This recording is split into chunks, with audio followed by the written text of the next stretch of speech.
Well, look who it is using a Spellsword build. It's me, Saint Riot, the same guy that's always using the Spellsword build. Welcome to my YouTube video. Some of you might know I love this build. I've got a Carrion Knight sword. Any straight sword is fine, really. And then this build, despite the fact that it's level 66, is able to reach maximum cast speed thanks to Radigan's icon, giving us 30 virtual dexterity, 10 dexterity from a wondrous physic, and then I think, what's that put us at? 40? And then on top of that, we get maybe 10 more from talismans, I think. But you know, take a look at my mind, and my FP bar is so tiny. It's so tiny, and that sucks. So I've been considering taking this build and getting the Stardust Talisman from the DLC. The reason I like to have max cast speed is this right there. My friend Sir Grey Fox has dubbed that the Carrion Cross, and I think that that's a pretty sweet name for it. Carrion Greatsword into Carrion Piercer is a true combo if you have maxed cast speed and a decent internet connection. The Carrion Cross, I love that. It's a lot of fun to do. It's a great heal punish. But as you can tell, I don't do a lot of damage with it on this build. And I don't have a lot of mind. And that is something that I could solve if I were willing to take that 30% HP penalty, or I'm sorry, defense penalty. Take 30% more damage with the Stardust Talisman? That is absurd. That is absurd. If anybody at From Software ever watches my videos, hear me out. What if instead of we keep making talismans that make us take more damage, right? What if instead of that, the talisman just took up 2 talisman slots? It took 2 talisman slots to equip this talisman. Or, maybe even 3 if it's really, really good or something.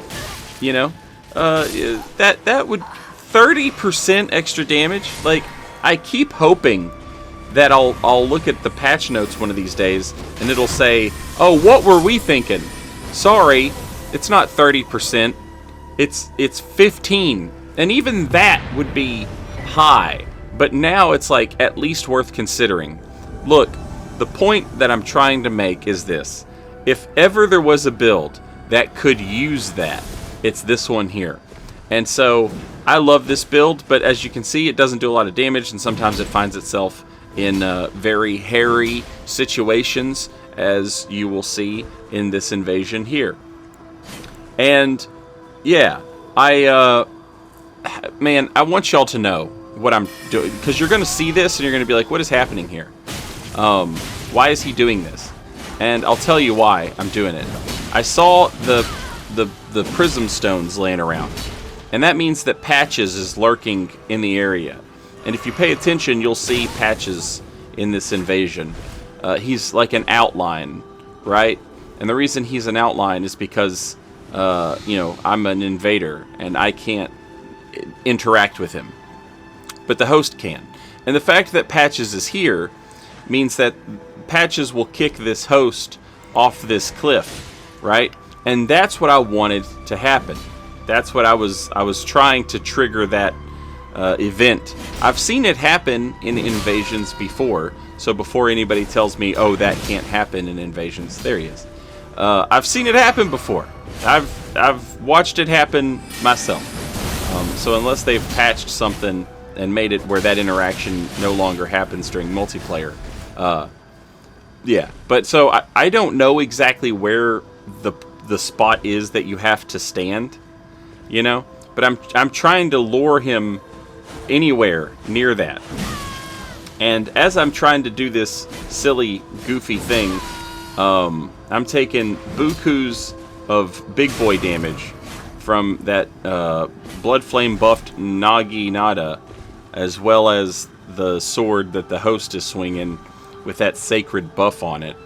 And eventually I just tap out on my epic troll idea. And I just decide, okay, I'm about to be out of flasks. I've got one left. I'll try and split them up here. Bad parry attempt. Didn't work. I knew what would happen. I just didn't time it right. You know, it happens. Sometimes that's just what happens, right?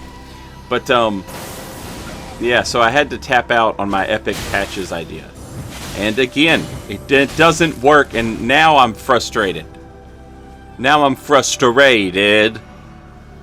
Anyway, yeah, this build, it could use some more damage. It could use some more mind, and it's got all of this dex so that it can have max cast speed. And the max, you know, the dex is fine for the Carrion Knight Sword itself. It's not bad. And you might be saying, well, Saint, you should use the Meteorite Staff. That would be, you would get more damage that way. And that's probably true. Again, I fail. Oh my god.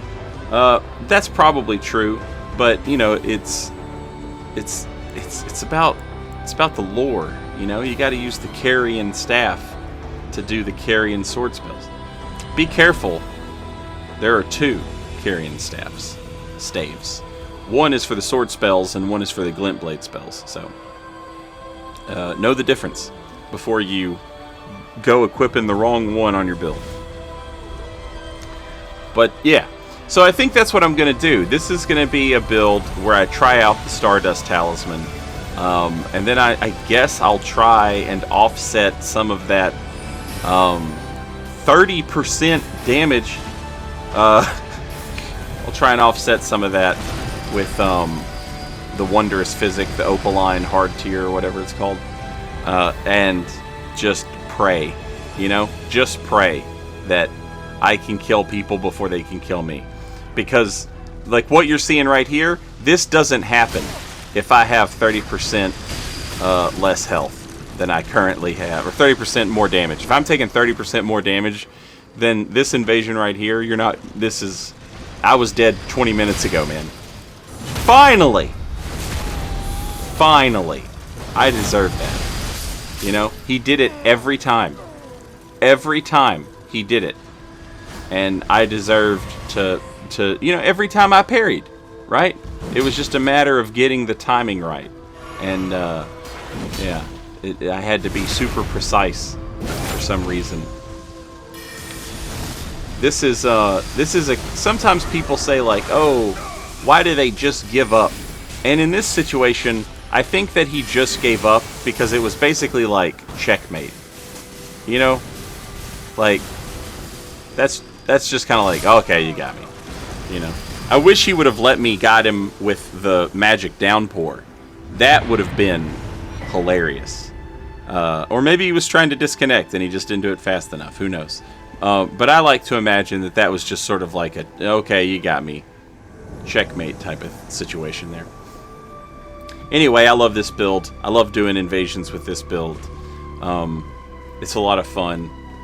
I love that I finally have a From Software game where I like to cast magic because they made magic fun, you know? Like, we got that Dark Souls 1, Dark Souls 2, Demon Souls level of magic is good, but we got like all these new ways to cast it and all these fun different things that you can do with magic, you know, with, you know, like with a build like this, you know, with like the Spellblade type of build with combos, and you don't have to just rely on shooting lasers. Nothing wrong with just shooting lasers if that's what you're into, but it's just not what I'm into personally, you know? And so, yeah, this works out great for me. I should keep, honestly, I should keep a laser type spell, like Star Shower or something. I should keep something like that on the build, just for those people who also do it, you know? And they want to be the most annoying type of spellcaster. But I never do. I tell people, like, yeah, you should do this. You should keep it. You know, have Star Shower on your build to fight wizards who just spam that type of thing. Or the Glint Blade, not the Glint Blade, the Glintstone Shard, the really fast one that's strong as hell. You know, something like that. But I never follow my own advice. If I did, I wouldn't have cool clips like that. Cool clips for you to watch, for you to like, for you to subscribe. Thanks for watching. See you next time. With the Stardust Talisman. Later, y'all.